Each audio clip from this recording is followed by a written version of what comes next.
இன்னைக்கு மண்டேவோட mini vlog. Afternoon lunch செய்யும் போது தான் இந்த விளாக்லாம் எடுக்க ஸ்டார்ட் பண்ணியிருந்தேன்.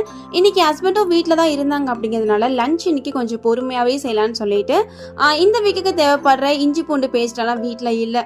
அதனால ஒரு 2 வீக்ஸ் தேவைப்படுற ஜிஞ்சர் கார்லிக் பேஸ்ட் எல்லாமே நான் அரைச்சி வச்சுட்டேன். நான் ஆல்ரெடி இந்த ஜிஞ்சர் கார்லிக் பேஸ்ட் வந்து ஸ்டோர் பண்ணுறதுக்கு எப்படிலாம் அரைக்கலாம் அப்படிங்கிறத நான் உங்களுக்கு ஆல்ரெடி போட்டிருக்கேன். பார்க்காதவங்க நீங்கள் போய் சேனலில் செக் அவுட் பண்ணிக்கோங்க. அதையெல்லாம் எடுத்து வச்சுட்டு சாப்பாட்டுக்காக ரைஸ் ஊற போட்டிருந்தேன். அப்படியே உலையும் வந்து சைடில் போட்டுட்டு வெங்காயம் தக்காளிலாம் கட் பண்ணுறதுக்கு சரி இது வீட்டில் சும்மாவே தான் இருக்குது, இது எப்பயோ வாங்கினது, இது இப்போ ஒர்க் ஆகுதான்னு பார்க்கறதுக்காக ஒரு அரை வெங்காயத்தை டக்குன்னு இதில் கட் பண்ணிடலாம் பார்த்தா நானும் ரொம்ப நேரமாக ஃபோர்ஸ் பண்ணி புஷ் பண்ணிட்டு இருக்கேன். ஒன்றுத்துக்கும் வேலைக்கு ஆகல. அதை தூக்கி ஓரம் போட்டுட்டு கம்முன்னு கையில் வெட்டிடலான்னு சொல்லிட்டு கையில் வெட்டி நான் வந்து லஞ்ச்லாம் ப்ரிப்பேர் பண்ணிட்டேன். நேற்றுக்கு மார்க்கெட் போகல அப்படிங்கிறதுனால இன்னைக்கு ஈவினிங் தான் மார்க்கெட்லாம் போயிட்டு இந்த வீக்குக்கு தேவையான காய்கறிகள் வெங்காயம் தக்காளிலாம் போய் பர்ச்சேஸ் பண்ணிட்டு வந்தாச்சு. இந்த வீடியோவோட செகண்ட் பார்ட் மினி விளாக இன்னொரு வீடியோ போடுறேன். மறக்காம அதையும் செக் அவுட் பண்ணிக்கோங்க. நெக்ஸ்ட் வீடியோல பார்க்கலாம்.